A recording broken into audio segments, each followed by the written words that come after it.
আজ আমি আপনাদের পাকা আম ও সুজি দিয়ে নরম তুলতুলে সরু চাকলি পিঠে বানানো দেখাবো। আপনারা বাড়িতে অবশ্যই বানিয়ে ট্রাই করতে পারেন। ভিডিওটি প্রথম থেকে শেষ পর্যন্ত দেখার অনুরোধ রইল।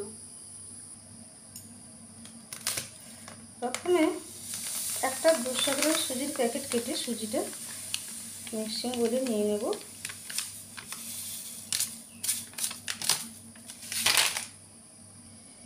এবার এর মধ্যে দিয়ে দেব পাকা আম ছাড়িয়ে আমি স্লাইস করে রেখেছি।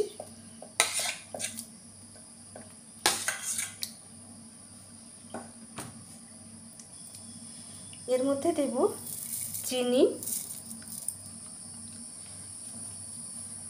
আর সামান্য নুন।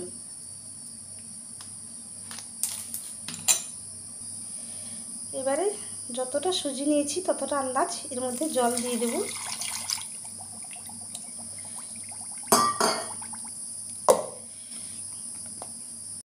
এবার জল দিয়ে ব্লেন্ড করে নিলাম।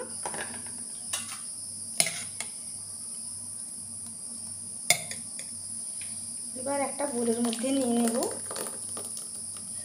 এবার মিক্সিং জারটা ধুয়ে এর মধ্যে দিয়ে দেব। ব্যাটারটা এরকম পাতলা ঘনত্বে রাখবো। এর মধ্যে দিয়ে দেব নারকেল কুড়ো। সরু চাকলি পিঠেতে নারকেল কুড়ো দিলে স্বাদটা ভালো লাগে।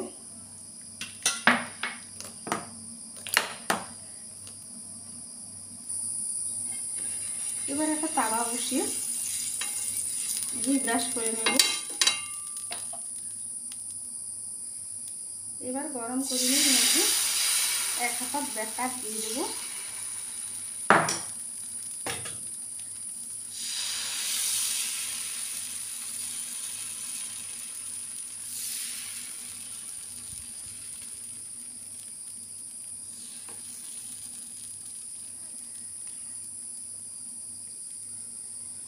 ব্যাটারটা দিয়ে চারদিক ছড়িয়ে নিলাম।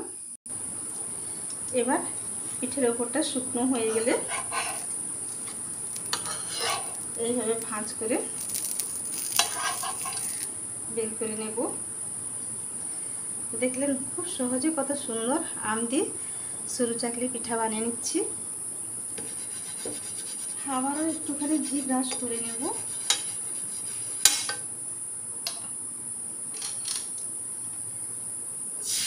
আবারও 1 হাতা ব্যাটার দিয়ে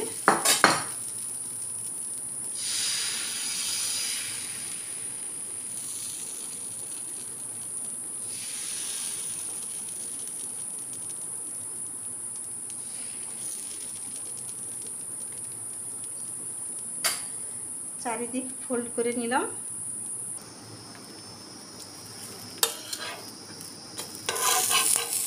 কি সুন্দর চটপট সরু চাকলি পিঠাগুলো তৈরি হয়ে যাচ্ছে। কত ঝটপট সব পিঠা বানিয়ে নিচ্ছি। এই পিঠা তালের সরু চাকলি পিঠা বানানোর চেয়ে অনেক সোজা। এটা সবটুক যা ছিল বোলের মধ্যে ঢেলে নিলাম। আমি কি দিয়ে ঘোরাচ্ছি বলুন তো? মা দিদিমারা বানাতো তাল পাতার সুচকুলি তাল পাতার পাতা দিয়ে। অনেকটা ছিল সেজন্য ঘোরাতে দেরি হলো। এটা হচ্ছে একটা সিম কার্ডের থাকে, তার এর মধ্যে সিম কার্ড থাকে, সেটা তাওয়া ঘোরানোর কোনো ঝামেলা নেই। এটাতে চারদিক ছড়িয়ে নিলে সুন্দর ছড়ানো হয়ে যাচ্ছে। সমস্ত পিঠে আমার রেডি হয়ে গেল। এটা খুব বড়টা আছে।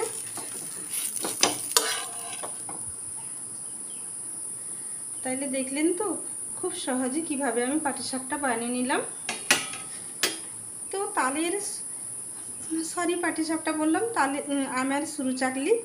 এটা তালের সরু চাকলির চেয়ে অনেক সোজা বানানো। তালের মাড় বের করা খুবই কষ্ট, কিন্তু আমের তো খুব সোজা। আর কত নরম তুলতুলে দেখুন পিঠেটা। আর যে কোনো ডাল বা পাতলা গুড়ের সঙ্গে পরিবেশন করা যাবে। আপনারা অবশ্যই ট্রাই করবেন। আর কেমন লাগলো কমেন্ট করতে ভুলবেন না। আজ এই পর্যন্ত, আবার দেখা হবে অন্য কোনো দিন অন্য কোনো রেসিপির সাথে।